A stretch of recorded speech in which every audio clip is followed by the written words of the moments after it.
Camera എടുത്ത് പുറത്തേക്ക് ഇറങ്ങിയപ്പോൾ നാന എന്നോട് ചോദിച്ചു എങ്ങോട്ടാണ്. ഞാൻ പറഞ്ഞു കുറച്ച് വീഡിയോസ് ഷൂട്ട് ചെയ്യാൻ വേണ്ടി പോവാം. അപ്പോൾ ഞാനും വരട്ടെ എന്ന് ചോദിച്ചു. ഞാൻ പറഞ്ഞോ വാ പോവാന്ന് പറഞ്ഞു. അങ്ങനെ നടക്കാൻ നമുക്ക് എന്നിട്ട് കുറച്ച് കാര്യങ്ങൾ സംസാരിക്കാം. എൻ്റെ ലാസ്റ്റ് വീഡിയോ ഞാൻ അപ്ലോഡ് ചെയ്തതിന് ശേഷം എനിക്ക് വന്ന കമൻസിൽ ഏറ്റവും കൂടുതൽ കമൻസ് ഉണ്ടായിരുന്നത് എൻ്റെ ശബ്ദത്തിൻ്റെ ബാക്ക്ഗ്രൗണ്ട് മ്യൂസിക്കിനെ കുറിച്ചായിരുന്നു. അപ്പോൾ അത് ഞാൻ ഇനി അങ്ങോട്ട് ശ്രദ്ധിക്കാം. സോറി, കാരണം ഞാനൊരു പുതിയ ഒരു യൂട്യൂബർ അല്ലല്ലോ. ഞാൻ യൂട്യൂബിലൊരു പുതിയതായിട്ട് വീഡിയോസ് അപ്ലോഡ് ചെയ്യുന്ന ഒരാളല്ലേ. എനിക്ക് വലിയ എക്സ്പീരിയൻസ് ഒന്നുമില്ല. അപ്പോൾ ഉള്ള അറിവ് വെച്ചിട്ടാണ് ഇതൊക്കെ ചെയ്യുന്നത്. അപ്പോൾ ഞാൻ മാക്സിമം പതിയെ ഞാൻ എല്ലാ കാര്യങ്ങളും ഞാൻ ശ്രദ്ധിച്ചിട്ട് ശരിയാക്കാൻ നോക്കാം. സോറി, ക്ഷമിക്കണം. അപ്പോൾ കാര്യത്തിലേക്ക് വരാം. ഞാനിവിടെ ഒരു ഗാർഡനിലൂടെ നടന്നുകൊണ്ടിരിക്കുക. അപ്പോൾ ഞാനേ എൻ്റെ കൂടെ ഉണ്ട്. ഫുൾ ടൈം ഹിപ്പിയാണ് ഇവള്. അവളുടെ ഹിപ്പി സ്റ്റൈലാണ്. അപ്പോൾ ഈ വില്ലേജിൽ അല്ലെങ്കിൽ ഈ ഐലൻഡിൽ ഇവിടെ നമുക്ക് ഇന്ത്യക്കാർക്ക് ജോലി ഒന്നുമില്ല. അതിനെക്കുറിച്ച് ആലോചിച്ചിട്ട് കാര്യമേ ഇല്ല. അത് ബാങ്കോക്കിലെങ്ങാനും പോകുമ്പോൾ അല്ലെങ്കിൽ മറ്റുള്ള സിറ്റികളിൽ പോകുമ്പോൾ ഞാൻ അതിനെക്കുറിച്ചൊക്കെ വിശദമായിട്ട് പറഞ്ഞുതരാം. ഇവിടെ ഇത് കണ്ടില്ല, എൻ്റെ ബാക്കിൽ കാണുന്ന ഇതേപോലെയുള്ള ലാൻഡ് നമുക്ക് വാങ്ങാനും പറ്റും, ലീസിന് എടുക്കാനും പറ്റും. 20 വർഷത്തേക്കോ 10 വർഷത്തേക്കോ, മിനിമം 10 വർഷമെങ്കിലും എടുക്കണം. പക്ഷേ ലീസിന് എടുത്തിട്ട് എന്ത് ചെയ്യാൻ, അവിടെ ഇതേപോലെ റിസോർട്ട് ഉണ്ടാക്കണം. പക്ഷേ നല്ല കാശ് ചിലവുണ്ടാവും ഇവിടെ റിസോർട്ട് ഉണ്ടാക്കുക എന്ന് പറയുന്നത്. കാരണം ഈ ഐലൻഡിലേക്ക് മെറ്റീരിയൽസ് എത്തിക്കുക എന്ന് പറയുന്നത് വളരെ ബുദ്ധിമുട്ടുള്ള കാര്യമാണ്, ചിലവേറിയ കാര്യമാണ്. അപ്പോൾ അതിനെക്കുറിച്ച് ആലോചിച്ചിട്ട് കാര്യമില്ല. പിന്നെ ഇവിടെ ഉള്ളത് റബ്ബർ തോട്ടമാണ്. ഇവിടെയുള്ള റബ്ബറിന് പാല് കുറവാണ്. കാരണം ഇവിടെ ചൂടാണ്, വെതർ കുറച്ച് ചൂട് കൂടുതലാണ്. എൻ്റെ ഗാർഡനിലൊക്കെ ആണെങ്കിൽ അവിടെ റബ്ബറിന് പാല് നല്ലോണം കിട്ടും. ഇവിടെ ചൂടായതുകൊണ്ട് ഇവിടെ പാല് വളരെ കുറച്ചേ കിട്ടുന്നുള്ളൂ, ഞാൻ നോക്കിയത്. അപ്പോൾ അതിനെക്കുറിച്ച് ആലോചിച്ചിട്ടും കാര്യമില്ല. അപ്പോൾ ഈ 2 കാര്യം വ്യക്തമായിട്ടുണ്ടാവുമെന്ന് മനസ്സിലാക്കുന്നു. അടുത്ത കാര്യം, എന്നോട് ഒരു ഡോക്ടർ ഒരു കാര്യം ചോദിച്ചിരുന്നു കമൻസിൽ. ഡോക്ടേഴ്സിന് ഇവിടെ എങ്ങനെയാണ് ചാൻസ് ഉണ്ടോ എന്നുള്ളത്. ഡോക്ടേഴ്സിന് ഇവിടെ 110% നല്ല സാധ്യതകളുണ്ട്. ഈവൻ വെറും ഒരു MBBS കാരനാണെങ്കിൽ കൂടി ഇവിടെ ഒരു മണിക്കൂറിന് 5000 ബാത്ത് കിട്ടും. പക്ഷേ ഇവിടെ വന്ന് ഒരു ടെക്സ്റ്റ് എഴുതാനുണ്ട്, പിന്നെ തായ് ഭാഷ കുറച്ച് പഠിക്കാം. അത് പഠിപ്പിക്കുന്ന ഇൻസ്റ്റിറ്റ്യൂട്ടുകൾ ഇവിടെയുണ്ട്. ആ ഇൻസ്റ്റിറ്റ്യൂട്ടിൽ ചേർന്നിട്ട് തായ് ഭാഷ മൊത്തം പഠിക്കാനൊന്നുമല്ല, ഒരു പേഷ്യൻ്റ് വന്നു കഴിഞ്ഞാൽ ആ പേഷ്യൻറ്റിൻ്റെ അടുത്ത് രോഗവിവരങ്ങൾ അന്വേഷിക്കാനും കാര്യങ്ങൾ പറയാനും പഠിക്കണം. പിന്നെ ഒരു ടെസ്റ്റ് ഉണ്ട്, ആ ടെസ്റ്റ് എഴുതണം. അതും പാസ്സായി കഴിഞ്ഞാൽ നിങ്ങൾക്ക് പാർട്ട് ടൈം ആയിട്ട് പല ഹോസ്പിറ്റലിൽ വേണമെങ്കിൽ മാറി മാറി ജോലി ചെയ്യാം. അല്ലെങ്കിൽ ഒരു ഹോസ്പിറ്റലിൽ തന്നെ സ്ഥിരമായിട്ട് ജോലി ചെയ്യുകയാണെങ്കിൽ അങ്ങനെയും ചെയ്യാം. അപ്പോൾ ഒരു മണിക്കൂറിന് 5000 ബാത്ത് മിനിമം ഇവിടെ കിട്ടും. അപ്പോൾ 10 മണിക്കൂറൊക്കെ ജോലി ചെയ്യുകയാണെങ്കിൽ 50000 ബാത്ത് ഒരു ദിവസം ഇവിടെ സാലറി കിട്ടും. അപ്പോൾ ഡോക്ടറുടെ സംശയത്തിന് എനിക്കറിയാവുന്ന ഒരു മറുപടി ഞാൻ തന്നു. ഇത് 100% ഷുവറായിട്ടുള്ള കാര്യമാണ് ഞാൻ പറഞ്ഞത്. കാരണം എനിക്ക് അറിയാവുന്ന ഒരു ആൾ, ഒരു ഡോക്ടർ, ആ ഡോക്ടറെ അടുത്ത് ചോദിച്ചിട്ടാണ് ഞാൻ ഈ കാര്യം എൻ്റെ വ്യൂവേഴ്സിൻ്റെ അടുത്ത് ഞാൻ പറയുന്നത്. പിന്നെ വേറെ പലരും ചോദിച്ചത് എനിക്ക് എങ്ങനെ അവിടെ പോകാൻ പറ്റും, എങ്ങനെ വിസ കിട്ടും എന്നുള്ള കാര്യങ്ങളല്ലേ. അത് എനിക്ക് തോന്നുന്നത് ഞാൻ അടുത്ത വീഡിയോയിൽ ഞാൻ ക്ലിയർ ആയിട്ട് പറഞ്ഞുതരാം. പക്ഷേ ഈ ഐലൻഡിലേക്ക് നിങ്ങൾ ബാങ്കോക്കിൽ നിന്ന് എങ്ങനെ വരണം എന്നുള്ളത് ഞാൻ ഈ വീഡിയോയിൽ പറയാം. പക്ഷേ ബാങ്കോക്കിലേക്ക് നിങ്ങൾ നാട്ടിൽ നിന്ന് എങ്ങനെ വരണം എന്നുള്ളത് വളരെ ക്ലിയറായിട്ട് ഞാൻ പറഞ്ഞുതരാം.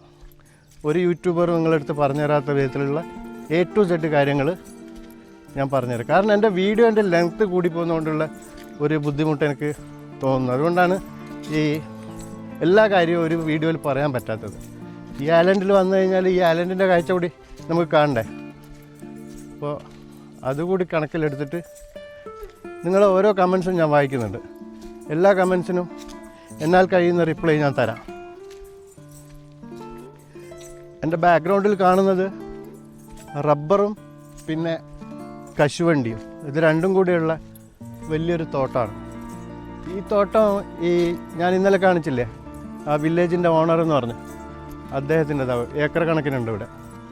അദ്ദേഹം ഇത് വിൽക്കുകയൊന്നും ചെയ്യില്ല. അദ്ദേഹത്തിൻ്റെ ഒരു സ്റ്റോറി ഉണ്ട്, ഒരു കഥ. ഞാൻ പറഞ്ഞുതരാം, കുറച്ച് കഴിയട്ടെ. ഇത് ഈ വില്ലേജിൻ്റെ ബാക്കിലെ ഒരു എൻട്രൻസ്, ബാക്ക് സൈഡിലുള്ള ഒരു എൻട്രൻസാണ്. ഇവിടെ ഇത് കണ്ടോ, ദൂരെ അപ്പുറത്തായിട്ട് ഹട്ടൊക്കെ നമുക്ക് കാണാൻ പറ്റും. നാനാ കം ദിസ് വേ. ഇവിടെ ഈ സൈഡിലായിട്ട് കുറേ വാഴകളുണ്ട്, വാഴയെല്ലാം കുലച്ച് നിൽക്കുന്നുണ്ട്. ഈ സൈഡിലായിട്ടും കുറേ വാഴകളുണ്ട്. പക്ഷേ ഇത് നല്ല വൃത്തിയായിട്ട് മെയിൻറ്റെയിൻ ചെയ്തിട്ടുണ്ട് ഇവർ. ദിവസവും ഞാൻ കണ്ടതാണ് ഇന്നലെയൊക്കെ. രാവിലെ 2-3 സ്ത്രീകൾ ഈ തോട്ടം മുഴുവൻ ക്ലീനാക്കി, കണ്ടില്ലേ എന്ത് നീറ്റാക്കിയിട്ടാണ് വെച്ചിരിക്കുന്നത്. വാഴയെല്ലാം കുലച്ച് നിൽക്കുന്നുണ്ട്. ഇതുണ്ടോ, വാഴയെല്ലാം കുലച്ച് നിൽക്കുന്നുണ്ട്. അപ്പുറത്ത് കശുവണ്ടി നിറയെ പൂത്ത് കിടക്കുന്നുണ്ട്. വളരെ വളരെ വളരെ മനോഹരമായ ഒരു ഐലൻഡ് തന്നെയാണ് ഇത്. ഞാൻ ഇടയ്ക്കിടയ്ക്ക് അത് എനിക്ക് ഈ ഐലൻഡിനോടുള്ള ഇഷ്ടം കൊണ്ട് ഞാൻ വീണ്ടും വീണ്ടും പറഞ്ഞു പോകുന്നതാണ്. ഇവിടെ ഒരു ചെറിയൊരു കോഫി ഷോപ്പ്. ഇതുണ്ടോ, കോഫി ഷോപ്പ് എന്നൊക്കെ പറഞ്ഞു കഴിഞ്ഞാൽ എന്ത് നാച്ചുറലായിട്ടാണ് അവർ എല്ലാം മുള കൊണ്ടും മരത്തിൻ്റെ തടികളൊക്കെ വെച്ചിട്ട് ചെയ്തിരിക്കുന്നത്. പട്ടികളെ ഈ ഐലൻഡിൽ ഇഷ്ടം പോലെ നമുക്ക് കാണാൻ പറ്റും, പക്ഷെ നമ്മൾ ഉപദ്രവിക്കുകയൊന്നും ചെയ്യില്ല. ഞാൻ ഇവിടുന്ന് ഇവരോട് എന്തൊക്കെയോ സംസാരിച്ചുകൊണ്ടിരിക്കുന്നുണ്ട്. ഇവിടെ ഇതാ വേറെ ഇതിൻ്റെ ഓണർ ഇവിടെ നിൽക്കുന്നുണ്ട്. ഇവിടെ ഒരു മരം, വലിയൊരു മരം. ഈ ഭാഗത്ത് വേറൊരു മരം, വലിയൊരു മരം ഈ ഭാഗത്തും. ഇവിടെ ഇരിക്കാനുള്ള ഇരിപ്പിടം. ഈ ഭാഗത്ത് വരികയാണെങ്കിൽ അങ്ങ് കുറച്ച് മുമ്പിലായിട്ട് കാണുന്നത് ബീച്ചാണ്, കടലാണ്. ഇവിടെ ഹമ്മോക്ക്. ഈ ജിപ്സികൾക്ക് ഹമ്മോക്കില്ലെങ്കിൽ അവരുടെ ലൈഫ് കഷ്ടമാണ്. അതുകൊണ്ട് എവിടെയെങ്കിലും 2 മരം കിട്ടിക്കഴിഞ്ഞാൽ അപ്പം അവർ ഹമ്മോക്ക് ഉണ്ടാക്കും, അവിടെ കെട്ടിവെക്കും. ഇതിൻ്റെ ബാക്കിൽ ഇതാ ഒരു സോളോ ട്രാവലർ ഒരു ടെൻറ്റ് വെച്ചിട്ടുണ്ട്.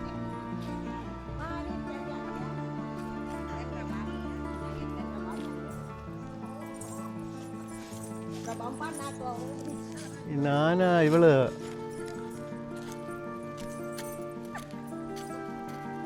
ഈ ഹിപ്പികളുടെ കണ്ടില്ലേ, ഈ ഹിപ്പികളുടെ ആണുങ്ങളായാലും പെണ്ണുങ്ങളായാലും ഇവരുടെ ഒരു സ്റ്റൈലാണ്. ഇവരാരും ടെൻഷൻ അടിച്ചിട്ട് വെറുതെ ഇങ്ങനെ എവിടെയെങ്കിലും ഇരിക്കുന്നതായിട്ട് ഞാൻ കണ്ടിട്ടില്ല. എപ്പോഴും ഇവർ ആനന്ദം ആനന്ദം പരമാനന്ദം പറഞ്ഞ് നടക്കുന്നതാണ് ഞാൻ കാണുന്നത്.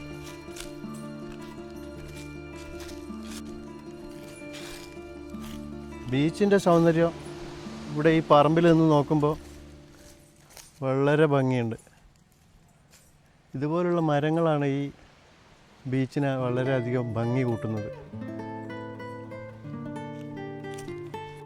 നിങ്ങൾ തായ്ലാൻഡിലേക്കെന്നല്ല, വേറെ ഏത് രാജ്യത്തേക്ക് നിങ്ങൾ ടൂർ പോവുകയാണെങ്കിലും നാട്ടിൽ നിന്ന് വരുമ്പോൾ ഒരു ട്രാവൽ ഇൻഷുറൻസ് എടുത്തു വെക്കുന്നത് വളരെ നല്ലതായിരിക്കും. കാരണം അത് വലിയൊരു എക്സ്പെൻസീവ് ഒന്നുമല്ല, പക്ഷേ അതിൻ്റെ ഉപകാരം നമ്മൾ നമ്മൾ വിചാരിക്കുന്നതിനെ ചിന്തിക്കുന്നതിനേക്കാളെല്ലാം ഒരുപാട് മേലെയാണ്. അത്രയും ഉപകാരമുള്ളൊരു കാര്യമാണ്. ട്രാവൽ ഇൻഷുറൻസ് എടുത്തതിന് ശേഷം ട്രാവൽ ചെയ്യുക, അതായിരിക്കും ബെറ്റർ.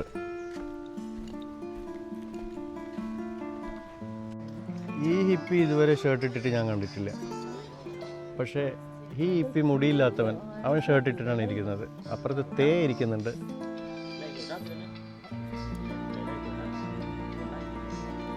തേ ഹായ്. ഇവിടെ ഇതാ വേറൊരു ഹിപ്പി.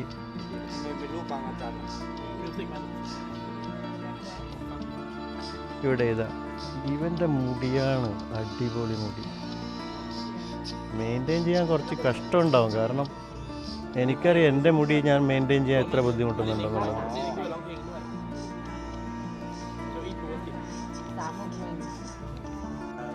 ഈ ഹിപ്പിക്ക് കാര്യമായ എന്തോ പ്രശ്നമുണ്ട്. കുറേ നേരമായി ഫോണിൽ തപ്പിക്കൊണ്ടേയിരിക്കുന്നു. എനിക്ക് തോന്നുന്നു ഏതോ ഒരു പഴയ മിസ്സായി പോയ ഗേൾ ഫ്രണ്ടിനെ തപ്പിക്കൊണ്ടിരിക്കുകയാണെന്നാണ് തോന്നുന്നത്. യെസ്, നമ്മുടെ ഇസബൽ ഇവിടെ നിൽക്കുന്നുണ്ട്. ഇസബൽ ഫിൻലൻഡുകാരിയാണ്. കണ്ടില്ലേ, അവൾ എന്തൊക്കെയോ ഇവിടെ ലോക്കൽ ഭക്ഷണമൊക്കെ ഇതണ്ട, അവൾ ഫുഡൊക്കെ എടുത്ത് ഇതിലേക്ക് കെച്ചപ്പൊക്കെ ഒഴിച്ചിട്ട് എന്തെങ്കിലും ആവട്ടെ. ഇവിടെ വേറൊരു നമ്മുടെ ഹിപ്പി ഫ്രണ്ട് ഇരിക്കുന്നുണ്ട്, ഇസബലിൻ്റെ. ഇന്നലെ ഇസബലിൻ്റെ വീഡിയോ കണ്ടപ്പോൾ വളരെ ഇഷ്ടമായി. അവൾ തന്നെ അവളുടെ ഫോണിൽ കാണുമ്പോൾ അവൾക്ക് വളരെ ഇഷ്ടമായി എന്ന് പറഞ്ഞു. ഇറാഖിൽ നിന്ന് വന്ന എൻ്റെ ഫ്രണ്ടും പിന്നെ ഇസ്രായേലിൽ നിന്ന് വന്ന ഷെർക്കന്തും കൂടി ഇപ്പോൾ നമുക്ക് വേണ്ടി ഫ്രസ്ബി കളിക്കാൻ പോവാണ്. ഓക്കെ, പിന്നെ എൻ്റെ അടുത്ത് പലരും ചോദിച്ചൊരു കാര്യമാണ് ഈ ജോലി കിട്ടുമോ, ജോലി എങ്ങനെയാണ്. ഞാൻ ഏതെങ്കിലും ഐലൻഡിലോ എവിടെയെങ്കിലും ബാങ്കോക്കിലോ പട്ടായയിലോ എവിടെ പോയാലും അവിടെയൊക്കെ എന്തെങ്കിലും നമ്മുടെ കേരള മലയാളീസിന് എന്തെങ്കിലും ജോലി സാധ്യതകൾ ഉണ്ടെങ്കിൽ ഞാൻ തീർച്ചയായും എൻ്റെ വീഡിയോയിൽ നിങ്ങളോട് പറയുന്നതായിരിക്കും.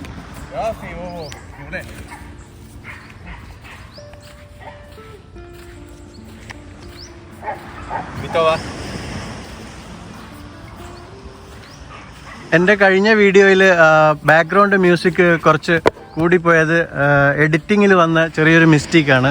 അത് ക്ഷമിക്കുക. ഞാൻ അടുത്ത വീഡിയോസിലെല്ലാം ഞാൻ അത് വളരെയധികം ശ്രദ്ധിക്കുന്നതായിരിക്കും. ഇതുപോലെ ഈ ബീച്ചിൽ പല ആക്ടിവിറ്റീസുകളും പല കാര്യങ്ങളും നമുക്ക് ചെയ്യാൻ പറ്റും വൈകുന്നേരങ്ങളിലൊക്കെ. എൻ്റെ വീഡിയോസിൽ ക്യാമറയിലോ അതോ പിന്നെ മറ്റുള്ള സാങ്കേതിക ഇതൊന്നും അത്രയൊന്നും എനിക്ക് അറിയില്ല. അതാണ് ചെറിയൊരു പ്രശ്നം. പക്ഷെ ഞാൻ പഠിച്ചു വരുന്നതേ ഉള്ളൂ. ഞാൻ വലിയൊരു യൂട്യൂബർ ഒന്നല്ലല്ലോ, പുതുതായിട്ട് യൂട്യൂബിൽ വീഡിയോസ് അപ്ലോഡ് ചെയ്ത് തുടങ്ങിയ ഒരാളല്ലേ. അപ്പോൾ അതിൻ്റെതായ ചില പ്രശ്നങ്ങളൊക്കെ കാണും. അത് ദയവ് ചെയ്ത് ക്ഷമിക്കുക. ഈ അമീറും ഞാനുമായിട്ട് വളരെയധികം നല്ല ഫ്രണ്ട്ഷിപ്പ്, നല്ലൊരു കൂട്ടുകെട്ടുണ്ടാക്കി ഇവിടെ നിന്ന്. എനിക്ക് ഒരുപാട് കാര്യങ്ങൾ കേൾക്കാനും മനസ്സിലാക്കാനും ഒക്കെ പറ്റി.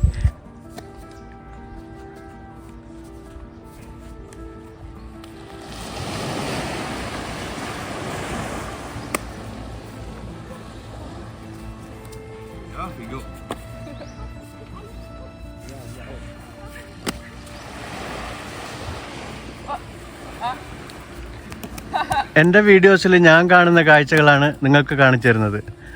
ഇത് നമുക്ക് വേണ്ടി ഇപ്പോൾ ഇവർ നമുക്ക് വേണ്ടി കളിക്കുന്നതല്ല, ഇവർ ശരിക്കും അവർക്ക് വേണ്ടി തന്നെ കളിക്കുന്നതാണ്.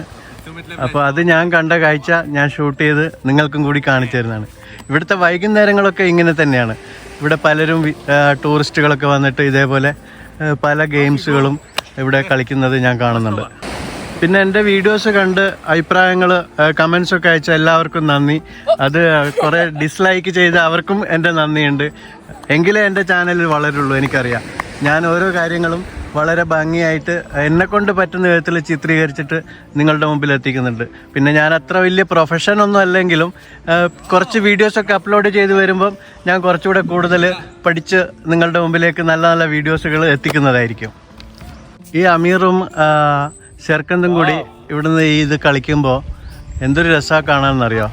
കുറേ സമയമായിട്ട് ഞാനും കളിച്ചു കേട്ടോ, കുറേ സമയമായിട്ട്. പക്ഷേ വീഡിയോ എടുക്കാൻ ആരും ഇല്ലാത്തതുകൊണ്ട് എൻ്റെ വീഡിയോസ് ഞാൻ കളിക്കുമ്പോൾ എനിക്ക് ക്യാമറയും പിന്നെ കളിയും രണ്ടും കൂടെ ഒന്നിച്ച് നടക്കില്ല. അതുകൊണ്ട് ഞാനും കുറേ കളിച്ചു, ഞാൻ പഠിക്കുകയും ചെയ്തു. ഞാൻ മുമ്പ് കളിക്കാത്തായിരുന്നു, പക്ഷെ ഞാൻ പഠിച്ചു.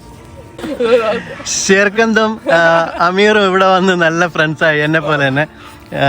കണ്ടില്ലേ, അവർ ഇവിടെ യോഗ പ്രാക്ടീസ് ചെയ്തുകൊണ്ടിരിക്കുക ഇപ്പോൾ. കണ്ടില്ലേ, അടിപൊളിയല്ലേ? ട്രാവൽ ഡേ നൈറ്റ് കാണിച്ചു തരുന്ന വീഡിയോസ് എന്തായാലും നിങ്ങൾക്ക് ഇഷ്ടപ്പെടും എന്ന് ഞാൻ വിചാരിക്കുന്നു. ഞാൻ കാണുന്ന കാഴ്ചകൾ നിങ്ങളുടെ മുമ്പിലേക്ക് ഞാൻ എത്തിക്കുകയാണ്. ഞാൻ കാണാത്ത കാഴ്ചകൾ നിങ്ങൾക്ക് കാണിക്കാൻ എന്നെ കൊണ്ട് പറ്റില്ലല്ലോ. ഞാൻ കാണുന്നത് എന്താണോ അത് എൻ്റെ വീഡിയോയിൽ എന്തൊക്കെ ഷൂട്ട് ചെയ്യാൻ പറ്റുമോ അതൊക്കെ ഞാൻ നിങ്ങൾക്ക് കാണിച്ചു തരുന്നതായിരിക്കും. വൈകുന്നേരം ബീച്ചിൽ രണ്ടുപേരും കണ്ടില്ലേ. ഇപ്പോൾ ഷെർക്കന്ത് അമീറിന് യോഗ പഠിപ്പിച്ചു കൊടുക്കുക. അമീറിന് യോഗ അറിയില്ല, ഷെർക്കന്തിന് കുറച്ച് യോഗയൊക്കെ അറിയാം. അപ്പോൾ അവൾ അമീറിന് പഠിപ്പിച്ചു കൊടുക്കുക. എന്നെ പഠിപ്പിക്കാൻ ശ്രമിച്ചു, എനിക്ക് പഠിക്കാൻ പറ്റുന്നില്ല. ഞാൻ പറഞ്ഞു എന്നെ കൊണ്ടിത് പറ്റില്ല. കണ്ടില്ലേ എന്ത് രസം, എന്ത് മനോഹരമായ വൈകുന്നേരമാണ് ഇവിടെ. ഇതൊക്കെ തന്നെയാണ് ഇവിടെയുള്ള രസം. അമീറിന് ഷെർക്കന്ത് യോഗ പഠിപ്പിച്ചുകൊണ്ടിരിക്കുന്ന ഒരു ദൃശ്യമാണ് ഇപ്പോൾ കണ്ടുകൊണ്ടിരിക്കുന്നത്. ട്രാവൽ ഡേ നൈറ്റ് എപ്പോഴും എന്താണോ കാണുന്നത് അത് നിങ്ങളുടെ മുമ്പിലേക്ക് തീർച്ചയായും എന്നാൽ കഴിയുന്ന വിധത്തിൽ ഞാൻ ഷൂട്ട് ചെയ്തിട്ട് എത്തിക്കുന്നതായിരിക്കും. എൻ്റെ വീഡിയോസുകളിൽ ചില പ്രശ്നങ്ങളൊക്കെ ഉണ്ടെങ്കിൽ എന്നോട് പറഞ്ഞു കഴിഞ്ഞാൽ, കമൻസൊക്കെ അറിയിച്ചു കഴിഞ്ഞാൽ ഞാൻ അതൊക്കെ പരിഹരിക്കാൻ ശ്രമിക്കുന്നതായിരിക്കും. ഇപ്പം ഷെർക്കന്ത് പഠിപ്പിച്ചു കൊടുത്തത് ആമീറിന്. ഇത് കണ്ടില്ലേ, പ്രാക്ടീസ് ചെയ്തുകൊണ്ടിരിക്കുക സൺസെറ്റ് നോക്കിയിട്ട്. അമീർ തിരിച്ച് നാട്ടിലേക്ക് പോയി കഴിഞ്ഞാൽ സോഷ്യൽ വർക്ക് ചെയ്യാനാണ് ആഗ്രഹിക്കുന്നത് എന്നോട് പറഞ്ഞത്. ഒരുപാട് കാര്യങ്ങൾ അദ്ദേഹം എന്നോട് പറഞ്ഞു. എല്ലാ കാര്യങ്ങളൊന്നും എനിക്ക് സോഷ്യൽ മീഡിയയിലൂടെ നിങ്ങൾക്ക് പറഞ്ഞ് കാണിക്കാൻ പറ്റില്ല, പറയാനും പറ്റില്ല.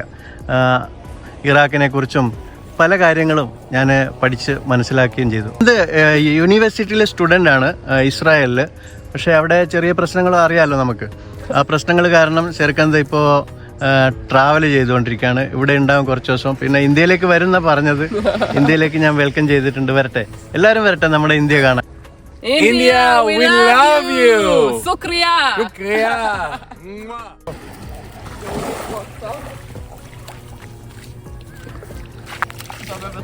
പിന്നെ പലരും പറഞ്ഞ ജോലീൻ്റെ കാര്യം തന്നെയാണ്. എല്ലാവർക്കും ജോലീൻ്റെ കാര്യം തന്നെയാണ്. എങ്ങനെ തായ്ലൻഡിൽ വരാൻ പറ്റും, ജോലി എങ്ങനെ കിട്ടും എന്നൊക്കെയുള്ള അതൊക്കെ എൻ്റെ വരുന്ന വീഡിയോസുകളിൽ ഞാൻ നിങ്ങൾക്ക് ഷുവറായിട്ടും തീർച്ചയായിട്ടും കാണിച്ചു തരുന്നതായിരിക്കും, പറഞ്ഞു തരുന്നതായിരിക്കും. ഞാൻ കാണുന്നതും ഞാൻ എവിടെ പോയാലും ഞാൻ നമ്മുടെ കേരളത്തിലുള്ള ആൾക്കാർക്ക് എങ്ങനെയെങ്കിലും തായ്ലൻഡിൽ വരാനും ഇവിടെ ഒരു ജോലി കിട്ടാനും ഒക്കെയുള്ള എന്തെങ്കിലും സാഹചര്യം ഉണ്ടോ എന്നുള്ളത് ഞാൻ മനസ്സിലാക്കിയിട്ട് എൻ്റെ വീഡിയോസിൽ ഞാൻ നിങ്ങൾക്ക് കാണിച്ചു തരുന്നതായിരിക്കും. പച്ചയായിട്ട് ഞാൻ കാണുന്ന എല്ലാ കാര്യങ്ങളും, എനിക്ക് വീഡിയോസിൽ കാണിക്കാൻ പറ്റുന്ന എല്ലാ കാര്യങ്ങളും ഞാൻ കാണിക്കുന്നതായിരിക്കും. പിന്നെ എൻ്റെ അടുത്ത് ഇമെയിലിൽ ചോദിച്ച കുറേ കാര്യങ്ങളുണ്ട്. എവിടുന്ന് കിട്ടിയിടാ നിനക്ക് ഇത്ര ധൈര്യം എന്നൊക്കെ. അത് അപ്പോൾ തിലകൻ്റെ ആ ഒരു ഡയലോഗാണ് എനിക്ക് ഓർമ്മ വന്നത്. ഇത്രയും ധൈര്യം ഞാൻ ചാൾസ് ശോഭരാജിലെ കണ്ടിട്ടുള്ളൂ എന്ന് പറയുന്ന ഒരു രംഗമുണ്ട് തിലകനും മോഹൻലാലും തമ്മിലുള്ള. അതാണ് എനിക്ക് ഓർമ്മ വന്നത്. പിന്നെ ഞാനെല്ലാം പച്ചയായി ചിത്രീകരിച്ച് കാണിക്കുന്നതാണ്.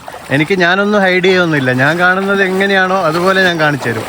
ഒരു പ്രശ്നമില്ല. അതുകൊണ്ട് ട്രാവൽ ഡേ നൈറ്റ് കാണാൻ മറക്കരുത്. കണ്ടിട്ട് എനിക്ക് കമൻസൊക്കെ അയക്കണം. നിങ്ങളുടെ കമൻസൊക്കെ ഞാൻ വായിക്കുന്നതാണ്, ഞാൻ റിപ്ലൈയും ചെയ്യുന്നതാണ്. ഇന്നത്തെ വീഡിയോ ഞാൻ കുറച്ച് കാര്യങ്ങൾ പറയുക, കമൻസ് അയച്ചവർക്കൊക്കെ മറുപടി നൽകുക എന്നൊക്കെയായിരുന്നു എൻ്റെ ഉദ്ദേശം.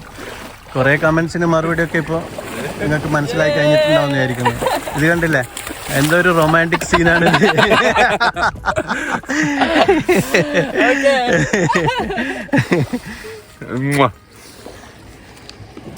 അപ്പോൾ ഇന്നത്തെ എൻ്റെ വീഡിയോ കണ്ട എല്ലാവർക്കും വളരെയധികം നന്ദി. ഇതുപോലെയുള്ള വീഡിയോസുകളുമായി ഇനിയും ട്രാവൽ ഡേ നൈറ്റ് നിങ്ങളുടെ മുമ്പിലേക്ക് തീർച്ചയായും വരുന്നതാണ്. എൻ്റെ വീഡിയോസ് എത്ര പേര് കാണുന്നു എന്നുള്ളതല്ല, എത്ര പേര് എനിക്ക് കമൻസ് അയക്കുന്നു എന്നുള്ളതാണ് എനിക്ക് പ്രാധാന്യമുള്ളൊരു കാര്യം. കമൻസ് വായിച്ചിട്ട് ഞാനതിന് എന്നാൽ കഴിയുന്ന മറുപടി ഞാൻ നിങ്ങൾക്ക് തരുന്നുണ്ട്. ഇന്നത്തെ എൻ്റെ വീഡിയോസിൽ കുറേ അധികം കാഴ്ചകളൊന്നും കാണിക്കാൻ പറ്റിയില്ലെങ്കിലും എനിക്ക് കുറേ കാര്യങ്ങൾ നിങ്ങളുടെ അടുത്ത് സംസാരിക്കാൻ പറ്റി. അതിലെനിക്ക് കുറച്ച് സന്തോഷമുണ്ട്. ഇനി അങ്ങോട്ടുള്ള വീഡിയോസുകളിലും ഞാൻ കുറേ കാര്യങ്ങളൊക്കെ, എനിക്കറിയാവുന്ന കാര്യങ്ങളൊക്കെ തായ്ലൻഡിനെ കുറിച്ച് ഞാൻ നിങ്ങൾക്ക് പറഞ്ഞ് മനസ്സിലാക്കി തരുന്നതാണ്. പിന്നെ വേറൊരു കാര്യം, നിങ്ങൾ തായ്ലൻഡിലേക്ക് വരുമ്പോൾ നിങ്ങൾ തീർച്ചയായും ഒരു സിംഗിളായിട്ട് ഒരാൾ വരികയാണെങ്കിൽ 10,000 ബാത്ത് കയ്യിൽ വെക്കണം. എമിഗ്രേഷൻ ഓഫീസർ നിങ്ങളടുത്ത് ചോദിക്കും. പിന്നെ ഫാമിലി ആയിട്ട് വരികയാണെങ്കിൽ 20,000 ബാത്ത് നിങ്ങളുടെ കയ്യിലുണ്ടായിരിക്കണം. അത് ബാത്തായിട്ട് തന്നെ വേണം, വേറെ കറൻസി ആവരുത്. അത് പ്രത്യേകം ഓർക്കണം കേട്ടോ. എന്തായാലും ഈ ഒരു വീഡിയോ കണ്ടതിന് എല്ലാവർക്കും നന്ദി. നമസ്കാരം.